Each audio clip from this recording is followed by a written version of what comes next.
Hello all, good evening. అదేంటి రోజు good morning చెప్తాను కదా, ఇవాళ గుడ్ ఈవినింగ్ అంటున్నాను అని అనుకుంటున్నారా?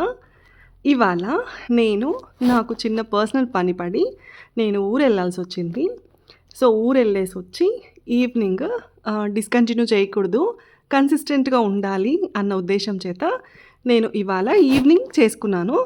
నాకు వెసులుబాటు కల్పించుకొని మరి నేను ఈవినింగ్ ప్లాన్ చేసుకొని నా fitness workouts, exercises, yoga, asanas అన్నీ ఫినిష్ చేసేసుకున్నాను.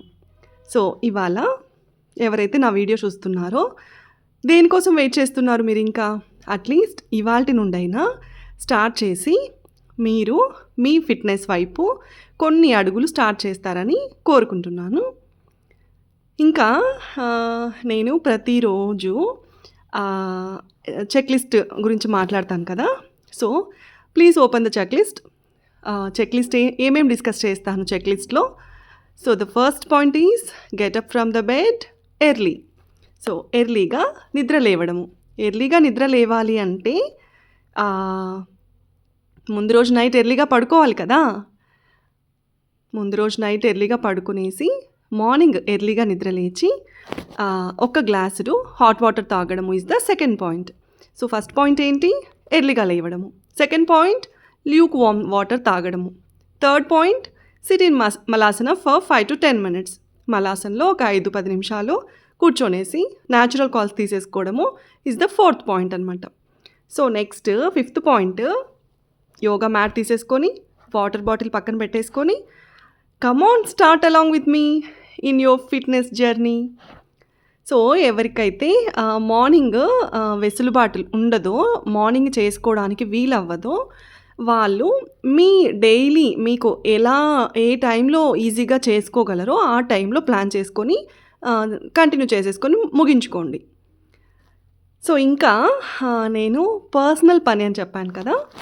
ఏంటబ్బా పర్సనల్ పని అని మీలో కొంతమందికి డౌట్ వచ్చి ఉండొచ్చు. ఎందుకంటే నేను ఎవ్రీడే మార్నింగ్ టైంలోనే నేను ఫినిష్ చేసేసుకుంటాను కదా నా యోగా, ఎక్సర్సైజెస్, వార్మప్స్ ఇవన్నీ. ఇవాళ ఎందుకు ఈవినింగ్ చేశానా అని డౌట్ ఉన్న వాళ్ళ కోసము.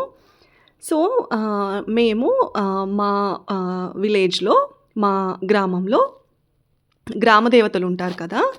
సో ఆ గ్రామదేవతలైనటువంటి పెద్దమ్మ తల్లి, అంకాలమ్మ తల్లి, గంగమ్మ తల్లి, సత్యమ్మ తల్లి, ఇలా గ్రామదేవతలకు అందరికీ వడిబియ్యము, చీర, సారె పెట్టామన్నమాట.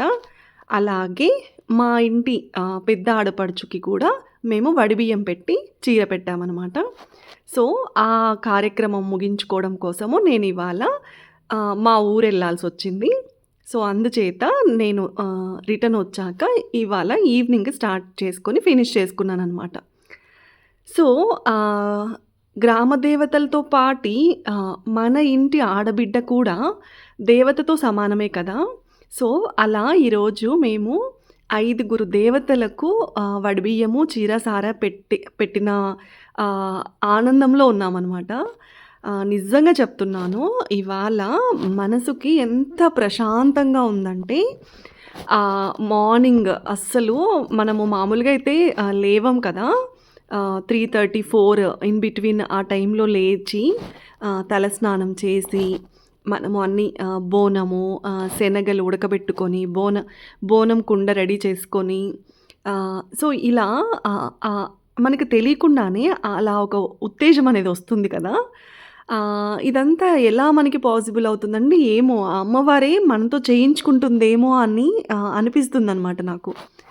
సో అలా 4 గంటలకి నేను లేవంగానే పిల్లలు కూడా లేచారనమాట. రోజు స్కూల్ ఉన్నప్పుడు 7 గంటలకి లేపితే కూడా లేవనటువంటి పిల్లలు ఇవాళ 4 గంటలకి నిజంగా నాతో పాటే లేచారు వాళ్ళు. అలా 4 గంటలకే లేచి మేము రెడీ అయిపోయి ఫస్ట్ పెద్దమ్మ తల్లికి మా అత్తగారు నీళ్ళతో మొత్తం అంతా శుభ్రం చేయించి, చీర కట్టించి, మొత్తం అంతా అలంకరించి, తర్వాత మేము బోనం కుండ తీసుకొని వెళ్ళామన్నమాట. తర్వాత వడిబియ్యము, చీర అంతా కార్యక్రమం అంతా చాలా సజావుగా జరిగింది. ఇది పెద్దమ్మ తల్లి దగ్గర. తర్వాత గంగమ్మ తల్లికి కూడా అలాగే పూలమాల సమర్పించి టెంకాయ కొట్టుకొని వచ్చాము. అంకాలమ్మ తల్లికి కూడా ఇలాగే అనమాట. చీరె, సారె పెట్టి పూలదండ సమర్పించి టెంకాయ కొట్టుకొని నైవేద్యం తీసుకొని వచ్చాము. ఇంకా ఊర్లో మాకి సత్తెమ్మ తల్లి కూడా ఉంటుందన్నమాట. సో అందరూ ఒక నెల రోజుల పాటు సత్తెమ్మకి దీక్షలు చేస్తారనమాట. ఆ నెల రోజులు ఊరు మొత్తము గ్రామం అంతా కూడా నాన్ వెజ్ అసలు ముట్టుకోరనమాట. మాంసాహారాలు తినరు. ఓన్లీ శాకాహారాలు మాత్రమే తిని ప్రతిరోజు మార్నింగ్ టైంలో అంటే సూర్యోదయానికి అంటే ముందే నిండు కుండ నీళ్లు పోస్తారనమాట సత్తెమ్మ తల్లికి. ఎప్పుడైతే వర్షాలు సరైన సమయానికి వర్షాలు కురవకుండా కరువు వస్తుంది, కరువు వచ్చే అవకాశాలు ఉన్నాయి అని అనిపిస్తే ఇలా చేస్తారు. ప్రతి సంవత్సరం చేస్తారు. ఎప్పుడైతే కరువు సంభవిస్తుందేమో అన్న అనుమానాలు ఉన్నప్పుడు ఆ సంవత్సరము ఇంకా ఎక్కువ నిష్టగా ఇంకా ఎక్కువ చేస్తారనమాట. సో ఇలా ఇదనమాట నా towards my personal work. So ఈ పర్సనల్ వర్క్ కోసము మేము ఊరెళ్ళి కార్యక్రమం అంతా ట్రెడిషనల్ కస్టమ్స్ అంతా fulfilled and we are very happy అనమాట. సో మీరు ఎవరైనా నా షార్ట్స్ చూసిన వాళ్ళకైతే మీకు ఐడియా వచ్చి ఉంటుంది. పెద్దమ్మ తల్లికి బోనం కుండ ఎలా తీసుకొని ప్రదక్షిణలు చేసి అమ్మవారికి సమర్పించినది, అమ్మవారికి పసుపు కుంకుమ చీర సార పెట్టినది, అవన్నీ నేను ఇవాళ నా షార్ట్స్లో అప్లోడ్ చేశాను. ఇంకా ఇంత శుభకార్యం తర్వాత ఎవరికైనా మనసు ఉల్లాసంగా ఉత్సాహంగా గాల్లో తేలినట్టుంది, గుండె పేలినట్టుంది అన్నట్టు ఉంటుంది కదా. So even I was also flying in the clouds అనమాట. సో ఆ ఎక్సైట్మెంట్తో ఆ ఉల్లాసంతో నేను ఇవాళ ఒక స్మాల్ షార్ట్కి డ్యాన్స్ కూడా చేశాను. Even I have uploaded that dance bit also on a happy note. ఇదనమాట. సో ఇంత హ్యాపీ హార్మోన్స్ మన బ్రెయిన్ రిలీజ్ చేస్తున్నప్పుడు మనం దాన్ని ఎలాగోలా ఎక్స్ప్రెస్ చేసుకోవాలి కదా. సో అలా అందుకోసం అని చెప్పి నేను పెద్దగా డ్యాన్స్ అది ఓన్లీ ఇంట్లో పిల్లలతో మాత్రం చేసుకుంటాను. బయట ఎప్పుడు అంటే అకేషన్స్కి ఓకే ఫైన్, లైక్ గణేష్ నిమజ్జనం టైంలో, న్యూ ఇయర్ టైంలో అలా ఫ్రెండ్స్తో కలిసినప్పుడు మరి బాడీ అలా కూర్చునేసి అలా ఉండడం నాకు ఇష్టం ఉండదు. అందుకోసము టు ఎంటర్టైన్ మై సెల్ఫ్, నన్ను నేను చూసుకొని నన్ను నేను ఎలా చేస్తున్నాను అని చూసుకొని హ్యాపీగా ఫీల్ అవ్వడం కోసం మాత్రమే చేస్తాను. ఇంకొకటి ఏంటంటే చిన్నతనంలో మనకి ఏదైతే ఒక ఏమంటారు ఇష్టం ఉండి ఒక మోస్తరుగా దాన్ని మనము పొందలేకపోతే ఆ ఇష్టం అన్నది మనకి అలా ఉండిపోతుందన్నమాట మన బ్రెయిన్లో. మనకి తెలియకుండానే ఎక్కడో ఒక బ్రెయిన్లో ఒక చిన్న నర్వ్ దాన్ని తొలుస్తూ ఉంటుందన్నమాట. ఇది నీకు ఇష్టం కదా, ఇది నీకు ఇష్టం కదా, why don't you try it now అన్నట్టు. సో ఎందుకు ఇప్పుడు నీకు అవకాశం ఉన్నప్పుడు ఎందుకు ట్రై చేయవు? Who is going to stop you? There is nothing to stop you. Your wings are enough to fly in the sky అన్నట్టు. సో అందుకోసం అనమాట జస్ట్ అలా ఇవాళ ట్రై చేశాను. యాక్చువల్లీ నేను మొత్తం అంతా ప్రాక్టీస్ రిహార్సల్ అంత ఏం లేదు, జస్ట్ ఒక్కసారి చూశాను స్టెప్స్, అలా జస్ట్ చేసేసాను. I don't know how far it is okay, but yeah please adjust అవ్వండి, నాకు ఇష్టము. ఇంకా చిన్నప్పుడు నాకు క్లాసికల్ డ్యాన్స్ నేర్పించేవారనమాట మా స్కూల్లో. అప్పుడు నేను మా నాన్నగారిని కూడా అడిగాను, నాన్న నేను కూడా ఇలా డ్యాన్స్ నేర్చుకుంటాను అంటే. చిన్నప్పుడు maybe I was not that impressive, అంటే ఆ మెయింటెనెన్స్ కానీ అదంతా అంత ఉండేది కాదు. Because we were work oriented. మాకు ఇంట్లో గేదెలు ఉండేవి, మాకు పని ఉండేది, అమ్మ ఒకటే కష్టపడుతుంటే చూడలేకపోయే వాళ్ళము. సో ఇలా ఎక్స్ట్రా కరికులర్ యాక్టివిటీస్కి అంతటికి ఇవాళ రేపు మన పిల్లలకి ఉన్నంత టైము వెసులుబాటు అన్నది మా జనరేషన్లో 90s కిడ్స్, ఐఎమ్ 89 బార్న్ యాక్చువల్గా. సో మనకు అంత ఉండేది కాదు. ఎవరైనా 90s కిడ్స్ ఉంటే ప్లీజ్ కామెంట్ ఇట్ అవుట్. మనకు అంత వెసులుబాటు ఉండకపోవడం చేత ఇలా అంత టైం స్పెండ్ చేయగలిగే వాళ్ళం కాదనమాట. మోరోవర్ మేము నలుగురం పిల్లలం అవ్వడం చేత డాన్స్ క్లాస్కి ఎక్స్ట్రా 500 పే చేయాలన్నమాట every month. So extra 500 pay చేయాలి అని అన్నప్పుడు కూడా in terms of financial stability also, financial వేలో కూడా మా నాన్నగారు ఆ 500 పే చేస్తే నీ టర్మ్ ఫీజ్ అయిపోతుందమ్మా, మళ్ళీ డాన్స్ క్లాస్‌కి అంటే అడిషనల్ 500 పే చేయాలి. It's okay. Maybe in the future you can learn అన్నట్టు చెప్పారనమాట. సో, అది నాకు గుర్తుండిపోయి తర్వాత మా ఫినాన్షియల్ స్టేటస్ కూడా అంత ఓవర్‌గా అంత మెరుగుపడినంత గుర్తు నాకు లేదు. సో, అందుచేత నేను తర్వాత ఎప్పుడు మా నాన్నగారిని నేను తిరిగి అడగలేదనమాట. నాకు డాన్స్ క్లాస్‌కి డబ్బులు అమౌంట్ పే చేయండి అని. సో, ఆ ఇష్టము అలా ఉండిపోయిందనమాట. ఇంకా చిన్నప్పుడు ఒకసారి మాకు టూర్ కండక్ట్ చేశారు. ఆ టూర్ కండక్ట్ చేసినప్పుడు కూడా లైక్ 1500 అలా అమౌంట్ మెన్షన్ చేశారు. సో, ఆ 1500 అమౌంట్ పే చేస్తే నాది, మా తమ్ముడిది టర్మ్ ఫీజ్ అయిపోతుందనమాట. నేను మా తమ్ముడు ఒకే స్కూల్‌లో చదువుకున్నాము. సో, మా ఇద్దరి మధ్యలో బాండింగ్ కొంచెం ఎక్కువ ఉంటుంది. సో, మా ఫీజు అయిపోతుంది కదా! మళ్ళీ టూర్ అంటే ఎక్స్‌ట్రా 1500 అడిషనల్ బర్డెన్ అవుతుంది అన్నట్టు I didn't even ask my father అనమాట. నేను అడగను కూడా అడగలేదు. మా తమ్ముడు he tried his best. But తర్వాత టూరే క్యాన్సిల్ అయింది. అది వేరే విషయం. సో, అలా అనమాట. సో, ఇలా పిల్లలకి చిన్న చిన్న ఆనందాలు కొంతమంది మిస్ అయితే తట్టుకోలేరనమాట. కొంతమంది నాలాంటి వాళ్ళు, అంటే నేనేదో గొప్ప అని చెప్పట్లేదు కానీ అడ్జస్టింగ్ నేచర్ ఉన్న కిడ్స్ కూడా ఉంటారు. వాళ్ళకి కొంచెం మెచ్యూరిటీ ఎక్కువ ఉంటుంది. సో, అలా అడ్జస్టింగ్ నేచర్‌తో ఆ ఇష్టాలు అలా బ్రెయిన్‌లో ఉండిపోయిన ఇష్టాలు అది ఎప్పుడో ఒకసారి నెరవేర్చుకోవాలన్న ఆ చిన్నతనపు కోరిక అనేది అలా ఉంటుందన్నమాట. సో, అందువల్ల ఇవాళ నేను ఆ డాన్స్ చేశాను. So, don't take it the other way. Yeah! అది కూడా ఫిట్‌నెస్ యాక్టివిటీలో భాగంగానే కన్సిడర్ చేస్తాను నేను. సో, మీరు కూడా అలాగే కన్సిడర్ చేయండి. ఇంకా coming to our exercises. So, ఇక్కడ ఈ ఎక్సర్‌సైజెస్ అన్నీ కూడా ఇప్పుడు నేను చేస్తున్న ఈ స్పెసిఫిక్ ఎక్సర్‌సైజ్ ఏంటంటే లెగ్స్‌కి సైడ్ మజిల్స్‌కి కోర్ మజిల్స్ అంటే పొట్ట భాగము, హ్యాండ్స్, జబ్బలు వీటన్నిటి ప్రాంతంలో ఎక్సెస్ ఫ్యాట్ ఉన్నట్లయితే అది తగ్గుముఖం పడుతుందనమాట. సో, ఇది డైలీ ప్రాక్టీస్ చేయడం వల్ల మనకి చాలా బెటర్‌మెంట్ కనిపిస్తుంది. సో, ఇక్కడ నేను వృక్షాసన వేస్తున్నాను. వృక్షాసన వేయడం కూడా స్టార్టింగ్ ఒక 20 కౌంట్ పెట్టేసుకోండి. తర్వాత గ్రాడ్యువల్‌గా ఇంక్రీజ్ చేసుకోండి. ఏదైనా సరే నేను చేసే ప్రతిదీ కూడా 20 కౌంట్ చేస్తాను. కొన్ని బ్యాలెన్సింగ్‌వి ఏంటంటే నాకు ఇంకొంచెం ఫ్లెక్సిబిలిటీ వచ్చింది అని అనిపిస్తుంది కాబట్టి నేను over counting the number of 50 కొన్ని చేస్తాను, 20 కొన్ని చేస్తాను అలా అనమాట. సో, మీ బాడీ ఎప్పుడు స్టాప్ చెయ్యి అని సిగ్నల్ ఇస్తుందో దానికి అనుసారంగా మీరు స్టాప్ చేసుకొని కంటిన్యూ చేసుకోండి నెక్స్ట్ ఆసనాస్.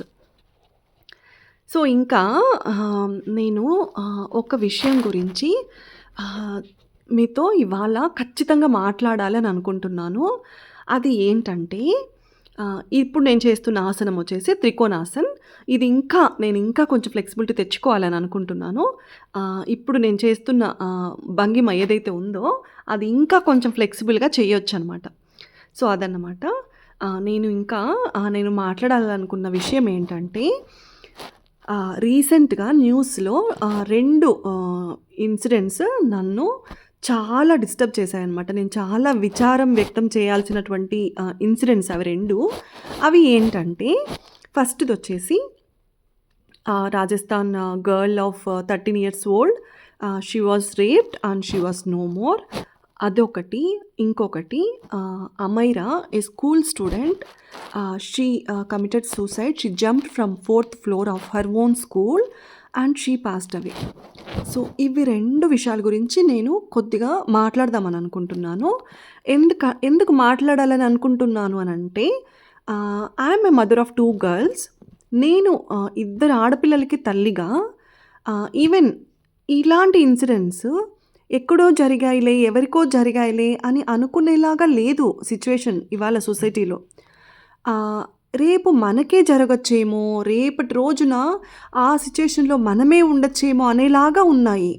సో, అందువలన ఇది ప్రతి ఒక్కరి రెస్పాన్సిబిలిటీ లాగా కన్సిడర్ చేయాలి మనము. We have to rise hour voice against those kind of actions. మనము ఖచ్చితంగా మన గలమెత్తి మాట్లాడాలి. మనము దానికి అగెయిన్స్ట్‌గా ఎలాంటి కఠినమైన చర్యలైతే తీసుకోవాలో, ఆ చర్యలు తీసుకునేలాగా గవర్నమెంట్ పైన ఒత్తిడి తీసుకొని రావాలి. అలాగే మన వంతు బాధ్యతగా మనం ఏదైతే చెయ్యగలమో అది చెయ్యగలగాలి. Please come and comment it out. ఎవరైతే దానికి అగెయిన్స్ట్‌గా ఉన్నారో, నాతో పాటు ఎవరైతే ఒక స్టాండ్ తీసుకోవాలని అనుకుంటున్నారో, please come and talk about it. Please come and comment on it. ఎందుకంటే 13 సంవత్సరాల ఒక ఆడపిల్ల స్కూల్ విడిచిన టైం నుండి ఇంటికి తిరిగి వచ్చే దారిలో ఆటో ఎక్కడం వల్ల, ఆ ఆటో డ్రైవర్ చేసిన ఈ వికృత ఆకృత్యాల వల్ల ఆ అమ్మాయి జీవితాన్ని కోల్పోయింది అని వింటుంటే లిటరల్లీ సీరియస్‌గా నా రక్తం మరిగిపోతుంది అట్లే. ఆ అమ్మాయి చేసిన తప్పేంటి? అవును, ఒక ఆటో ఎక్కింది. ఆటో డ్రైవర్‌ని నమ్మకూడదా? యాహ్! నమ్మేలా లేవు situations. I seriously condemn those kind of incidents. ఇలాంటివి పునరావృతం కాకూడదంటే ఏం చేయాలి? ఏం చేస్తే ఇలాంటివి మళ్ళీ జరగవు? అంటే దేర్ ఈస్ నో ఆన్సర్. ఇవాళ చేస్తారు, ఇవాళ ఏదో నామకే వాస్తే పనిష్మెంట్ ఇస్తారు, అదయిపోయింది.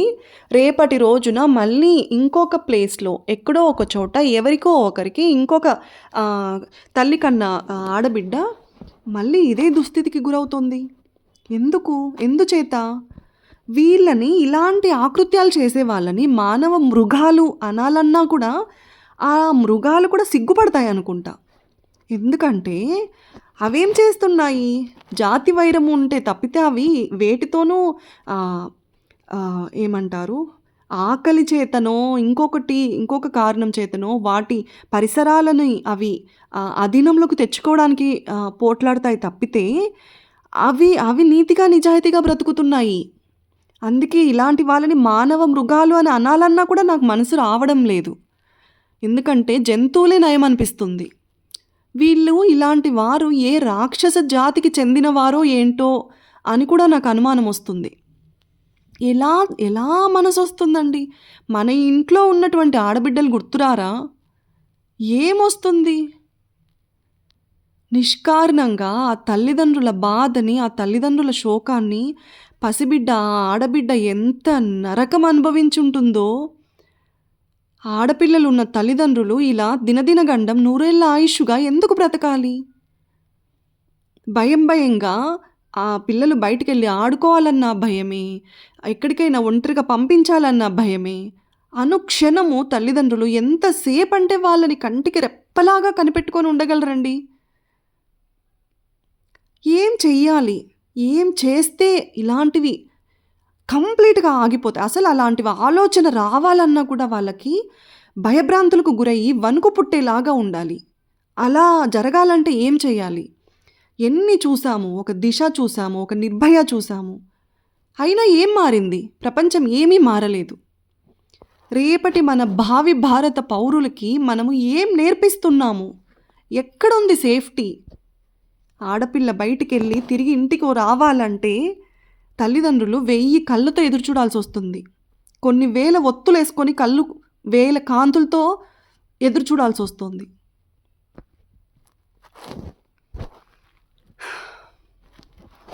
ఆ పసిబిడ్డ ఈ లోకాన్ని వదిలేసి వెళ్ళిపోయింది. ఈ మనుషులుగా పిలువబడే ఈ మానవ మృగాల చెంత బ్రతకలేక జీవితంలో ఓడిపోయింది. ఎవరి వల్ల ఓడిపోయింది? మన సమాజము తీవ్రమైనటువంటి చట్టాలు లేకపోవడం వల్ల, తీవ్రమైన కఠిన శిక్షలు లేకపోవడం వల్ల, ఎలాగైనా చట్టాలలో ఉన్న లొసుగులను ఉపయోగించుకొని బయటికొస్తామన్న ధైర్యం ఉండడం వల్ల ఆ ఆడబిడ్డ తన ఆవేదనని ఎంత బాధగా శోకతప్త హృదయంతో వ్యక్తపరిచి మరీ తను పరలోకానికి చేరుకుంది. ఇంకొక విషయం అండి, Amaira, she is a school student. తను బుల్లింగ్కి గురైంది. బుల్లింగ్ అంటే తోటి విద్యార్థులు ఆ అమ్మాయిని టీజ్ చేశారు. అంటే ర్యాగింగ్ సార్ట్ ఆఫ్ అనుకోండి. అంటే వెక్కిరించడము, ఏడిపించడము ఇలా. ఆ అమ్మాయి తన క్లాస్ టీచర్ దగ్గరికి పలుమార్లు వెళ్ళి ఆ అమ్మాయికి సరైనటువంటి ఓదార్పు దక్కక ఆ అమ్మాయి ఏం చేయాలో తెలియని దుస్థితిలో తను తన లైఫ్ని ఎండ్ చేసుకుంది. She committed suicide by jumping from a 4th floor building. ఎవరిదండి తప్పు? ఇవాళ రేపు మనము పిల్లలకి చదువు కంటే వీటన్నిటికంటే కూడా మార్క్స్ కంటే ర్యాంక్స్ కంటే emotional balance, emotional quotient, emotional equivalence ఇవి నేర్పించాలి. ఏదైనా ఒక కష్టం వస్తే ఆ కష్టాన్ని చూసే కోణాన్ని మార్చాలి. ఇది కదా మనము పిల్లలకి నేర్పించాలి. వాళ్ళు చదువుకొని ఎడ్యుకేటెడ్ అయ్యి ఉండి కూడా కెరీర్లో వెల్ సెటిల్డ్ ఉంటారు. Even they are committing suicides. Why? Lack of emotional knowledge, emotional intelligence, emotional balance, emotional quotient levels. ఆ ఎమోషన్ని ఎలా టేకప్ చేయాలి, ఎలా హ్యాండిల్ చేయాలని వాళ్ళకు తెలియట్లేదు. సో ఈ అమైరా కేసుకొస్తే పిల్లలకి స్కూల్ లెవెల్ నుంచే ఈ ఎమోషనల్ బ్యాలెన్స్ అన్నది through yoga, through meditation, through ధ్యానం చేసుకొని ఇలా స్కూల్ లెవెల్ నుంచే వాళ్ళకి అవేర్నెస్ కల్పించాలి. వాళ్ళకి ప్రొజెక్టర్స్ పెట్టి ఈ సూసైడ్స్ కమిటింగ్ కానీ, ఈ సూసైడల్ టెండెన్సీ కానీ, దీనివల్ల తల్లిదండ్రులు ఎలాంటి సర్కమ్స్టాన్సెస్, ఎలాంటి కాంప్లికేషన్స్కి గురి అవుతారు అని వాళ్ళకి లైవ్ ఎగ్జాంపుల్స్ చూపించాలి. ప్రాక్టికల్ నాలెడ్జ్ ఇవ్వాలి. ఎవరైనా వాళ్ళ తల్లిదండ్రులు వారి తదనంతరము జీవితాంతము శోకంలో మునిగి తేలుతారు అని వాళ్ళకి తెలిస్తే ఏ పిల్లలు అట్లీస్ట్ ఆలోచించరు. ఆలోచించే పిల్లలు కూడా మారిపోతారు, తగ్గుతుంది. ఈ సూసైడల్ కమిటింగ్ టెండెన్సీ అనేది తగ్గిపోతుంది. ఆ రేట్ తగ్గించుకోవాలి మనము. ఇవాళ చాలామంది యువతీ యువకుల్ని మనము ఈ సూసైడ్స్కి కోల్పోతున్నాము. They are ending their own lives just for small issues in their life. I think that too shall pass. ఆ ఒక్క క్షణము, ఆ కొద్ది గడియలు గడిస్తే వాళ్ళకి చాలా బంగారు భవిష్యత్తు ఉంటుంది. సో అలా ఇంకొకటి ఈ బుల్లింగ్, ఈ ఈవ్ టీసింగ్, ఈ ర్యాగింగ్ ఇలాంటి కార్యకలాపాలకి ఎవరైతే గురి అవుతుంటారో అలాంటి ఆకృత్యాలకి పాల్పడే పిల్లల తల్లిదండ్రులు కూడా వాళ్ళ పిల్లల్ని కూర్చోపెట్టుకొని వాళ్ళు ఎక్స్ప్లెయిన్ చేయగలగాలి. ఇవాళ ఎవరైనా నిన్ను సేమ్ సార్ట్ ఆఫ్ యాక్టివిటీస్కి గురి చేస్తే how will be your mental status, how are your feelings, నీ థాట్స్ ఎలా ఉంటాయి, నీ ఫీలింగ్స్ ఎలా ఉంటాయి, నీ మెంటల్ సిచ్యుయేషన్ ఎలా ఉంటుంది, how you are going to handle it అన్నది వాళ్ళకి పర్సనల్గా ఎక్స్పీరియన్స్ చేసేలాగా చేయాలి. అలా చేసినప్పుడు మాత్రమే ఈ పిల్లలు తోటి పిల్లలతో అలా మసులుకోరు. అలా మసులుకునే ఆలోచనలు కూడా తగ్గించుకుంటారు.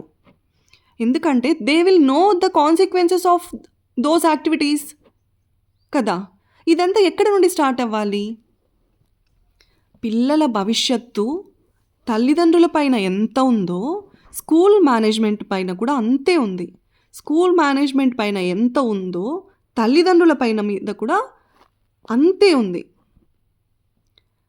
ఇవాళ ఏదైనా పొరపాటు జరిగినప్పుడు స్కూల్ మేనేజ్మెంట్ తల్లిదండ్రులను బ్లేమ్ చేయడము, తల్లిదండ్రులు స్కూల్ మేనేజ్మెంట్ని బ్లేమ్ ఒకరినొకరు బ్లేమింగ్ గేమ్ ఆడుకోవడం వల్ల ఏమీ రాదు.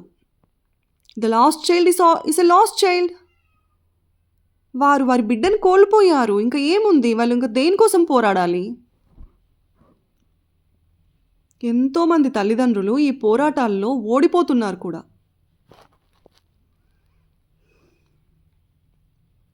పిల్లలు కూడా అమ్మ చిన్న చిన్న సమస్యల్ని మరీ భూతత్వంలో పట్టి చూసుకొని ఇదే పెద్ద భూతం అన్నట్లు ఉండద్దండి. దయచేసి మీ తల్లిదండ్రుల గురించి ఒక్క నిమిషం ఆలోచించండి.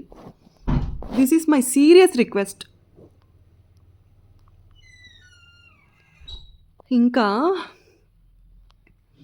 సో గవర్నమెంట్ కూడా కొంచెం సీరియస్ యాక్షన్స్ అనేవి తీసుకోవాలండి. తప్పదు.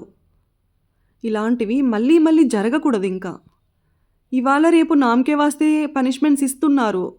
తర్వాత మళ్ళీ రొటీన్‌లోకెళ్ళిపోతున్నారు. తర్వాత మళ్ళీ ఎక్కడో ఒక చోట వింటూనే ఉన్నాము. We are getting normalized to the situations.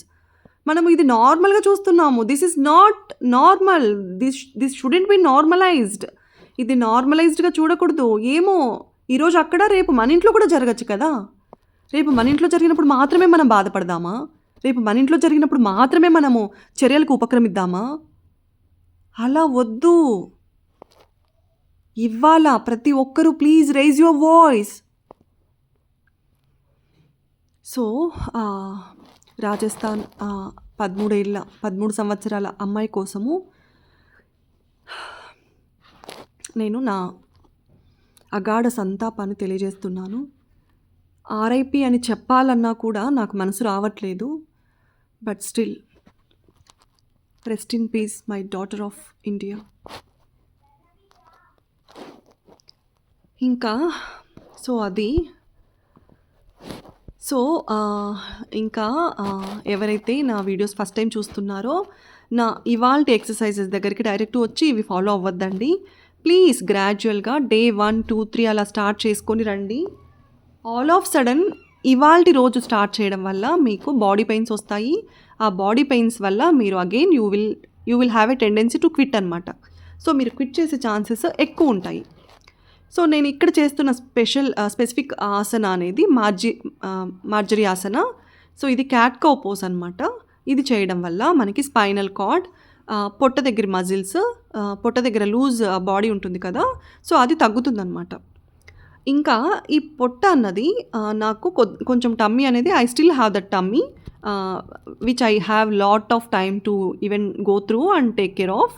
నాకు ఇంకా చాలా టైం ఉంది నాకు ఇప్పటికి ఉన్న ఆ టమ్మీని తగ్గించుకోవడానికి. బికాజ్ ఎవరికైతే ఈ డయాస్టిసిస్ రెక్టై, బల్కీ యూటరస్ ఇవి వచ్చి ఉంటాయో వాళ్ళకి మాత్రమే తెలుస్తుందన్నమాట. ఇది ఎలా ఈ టమ్మీ అనేది it takes lot of time to completely vanish. ఇది కంప్లీట్గా పోవాలి అంటే ఎంత ఎక్కువ టైం పడుతుందన్నది ఎవరైతే already diastasis recti and bulky uterus face చేస్తూ ఉంటారో వాళ్ళకి మాత్రమే తెలుస్తుందన్నమాట. ఇంకొకటి ఏంటంటే when I was carrying my second daughter was around 4 kilos of weight. మా చిన్న పాప కడుపులో ఉన్నప్పుడు తను 4 kilos వెయిట్ ఉండింది. సో ఆ వెయిట్ అంతా నాకు బ్యాక్ బోన్ మీద పడి నా స్టమక్, అబ్డామెన్ మజిల్స్ అన్నవి సెగ్రిగేట్ అయిపోయి అందువల్ల నాకు ఆ పొట్ట అన్నది అది అలాగే ఉండిపోయిందనమాట. ఇంకొకటి చెప్తారు పెద్దవారు, మనకి ఈ 9 months ఆఫ్ క్యారింగ్ పీరియడ్ ఏదైతే ఉంటుందో ఆ 9 months ఆఫ్ క్యారింగ్ పీరియడ్ అయిపోయిన తర్వాత ఆ 9 months to 1 year లోపు మాత్రమే ఆ పొట్ట అన్నది తగ్గినట్లు. లేదంటే ఇట్ గెట్స్ స్టబాన్. అది స్టబాన్గా అలాగా మొండి పొట్టలాగా ఉండిపోయేస్తుందన్నమాట. సో అందుకే మన పెద్దవాళ్ళు చాలా స్ట్రిక్ట్గా చెప్తారు, పొట్టకి బెల్ట్ వేసుకోండి, గట్టిగా బిగించి కట్టుకోండి, గాలి లోపలికి వెళ్తుంది, ఆ లూజ్ పొట్ట అంతా అలాగే ఉండిపోతుంది, పొట్ట పడుతుంది, బొజ్జ పడుతుంది, ఎక్కువ వాటర్ తాగద్దండి, ఇవన్నీ చెప్తారనమాట మన పెద్దవాళ్ళు. మనం ఏమంటే అంత సీరియస్గా తీసుకోము. ఇంకొకటి సిజరీన్ అయిన వాళ్ళు please take care of your stitches. మీ స్టిచెస్ని జాగ్రత్తగా చూసుకుంటూ 4 to 6 weeks ఆఫ్ టైం నుండి మీరు బెల్లీ బెల్ట్ అనేది యూస్ చేసుకోవచ్చు. ఇట్ టక్స్ అవర్ టమ్మీ అనమాట. సో అలా టమ్మీ టక్ చేసి ఉంటుంది కాబట్టి గ్రాడ్యువల్గా ఇంత టమ్మీ అని అనిపించదు. నా విషయంలో since my mother was ill that time, నేను డెలివరీ అయిన 1 monthకే మా మదర్కి హెల్త్ బాగాలేకపోవడం వల్ల I couldn't take care of all these things అనమాట. నాకు ఇవన్నీ చాలా చిన్న విషయాలుగా అనిపించేవి because I was going through hell lot of mental stress about my mother's health issue at that point of time. So నాకు ఈ పొట్టకి బెల్ట్ వేసుకోవడము, పొట్ట తగ్గించుకోవాలి అన్న ఆలోచనలు ఇవన్నీ నాకు ఉండేవి కాదు. ఎందుకంటే నాకు మా మదర్ హెల్త్ ఇష్యూ ఏమవుతుందో 2 పిల్లల్ని హ్యాండిల్ చేసుకుంటూ నాకు వాటితోనే సరిపోయిందనమాట. మోరోవర్ నాకు అసలు ఆలోచనే రాలేదు నాకు ఇంత పొట్ట ఉంది, నేను ఇంత ఓవర్ వెయిట్ వచ్చాను అన్న విషయము నేను గ్రహించే లోపే వచ్చేసాను అనమాట. సో అలా ఇంకా ఇక్కడ ఏంటంటే నేను ఇది మత్స్యాసన అనమాట, అర్ధమత్స్యాసన, లైక్ ఫిష్ లైక్ పోజ్ అనమాట. సో ఇది వేసుకోవడం వల్ల కూడా మనకి పొట్ట, థైస్, స్పైనల్ కార్డ్ అన్నది చాలా వరకు బెటర్మెంట్ ఉంటుందన్నమాట.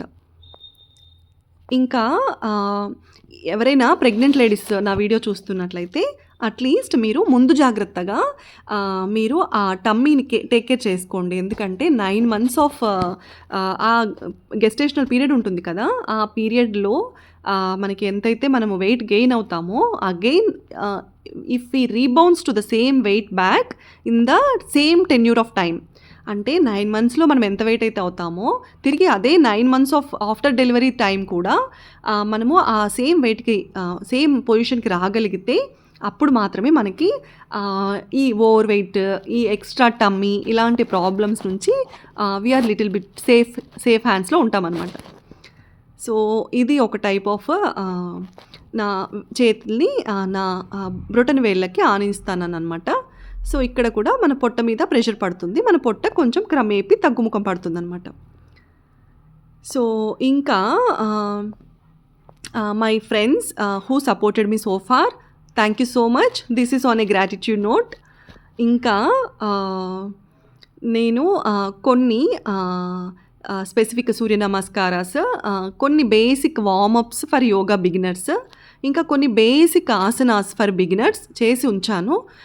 ఎవరైనా నా వీడియో ఫస్ట్ టైం చూస్తున్న వాళ్ళు ఒక్కసారి నా ప్రీవియస్ వీడియోస్ చెక్ చేయండి. మీకు what I'm doing, what I'm aiming for అన్నది క్లారిటీ వస్తుంది.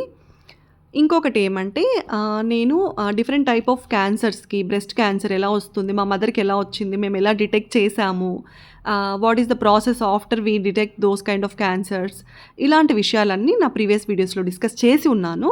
గోయింగ్ ఫార్వర్డ్ కూడా నేను డిఫరెంట్ టాపిక్స్ పైన డిస్కస్ చేస్తాను. ఎవరైనా ఈ క్యాన్సర్ రిలేటెడ్ కానీ, ఈ సూసైడల్ ప్రివెన్షన్ అవేర్నెస్ గురించి వీడియోస్ కోసము ఎవరైనా చెక్ చేస్తున్నట్లయితే ఒక్కసారి నా ప్రీవియస్ వీడియోస్ని చెక్ చేయండి. ఎవరికైనా సూసైడల్ టెండెన్సీ ఉందని మీకు అనిపిస్తే వారికి ఆ వీడియో చాలా హెల్ప్ అవుతుంది. సో ఎవరికైనా షేర్ చేయాలని అనిపిస్తే please help them by sharing those kind of information. మీకు అక్కడ చాలా నాలెడ్జ్ వస్తుంది. సో ఇలా నేను చేసుకుంటూ ఇలా hand movements with neck movements చేసుకుంటూ ఉన్నాను. ఇలా యోగా అన్నది అసలు ఎందుకు చెయ్యాలి అని అంటే, ఫ్యూచర్లో మనము హాస్పిటలైజ్ అయ్యే ఛాన్సెస్ తగ్గించుకోవడానికి, ఇన్ కేస్ ఒకవేళ హాస్పిటలైజ్ అయ్యాక కూడా రికవరీ రేట్ పెంచుకోవడానికి ఇలా అనమాట. సో ఇందుకోసం చేసుకోవాలి మనం. ఇప్పుడు మా మదర్ సిచ్యుయేషన్ తీసుకోండి. She was డయాగ్నైజ్డ్ with stage 2B breast cancer. She has undergone complete breast removal surgery. తర్వాత ఎక్స్ట్రా సిరం అంతా రిలీజ్ అవుతుంది కదా, అది అంతా రిలీజ్ అవ్వడానికి ఒక పైప్ పెడతారు, which collects that unnecessary fluids from that pipe. ఇంకా ఎవ్రీ ఆల్టర్నేట్ డేస్ చెకప్స్ ఉంటాయి, ఎంత ఫ్లూయిడ్ నోట్ అయ్యింది అన్నట్టు. ఇంకా 4 స్టేజెస్ ఆఫ్ కీమో ఇచ్చారు. తర్వాత లైఫ్ లాంగ్ మెడికేషన్ మీద ఉండాలి, ఎవ్రీ డే ట్యాబ్లెట్ తీసుకోవాలి, ఎవ్రీ డే కేర్ఫుల్గా ఉండాలి. పెయిన్ ఉంటుంది, లైఫ్ లాంగ్ ఉంటుంది, ఒక్కొక్కసారి ఎక్స్ట్రీమ్ పెయిన్ ఉంటుంది, ఒక్కొక్కసారి మోడరేట్ పెయిన్ ఉంటుంది. అదంతా ఎందుకు? ఇవాళ కొంచెం టైం కేటాయించుకొని కొద్దిగా మనము బాడీకి మూమెంట్ అనేది ఇస్తే దట్ డెవలప్స్ ద ఫ్లెక్సిబిలిటీ కదా, బ్లడ్ ఫ్లో అవుతుంది కదా, ఫ్రీగా బ్లడ్ పైనుండి కిందికి ఫ్లో అవ్వడం వల్ల మనకి మన బాడీ యాక్టివ్గా ఉంటుంది కదా డే అంతా. So we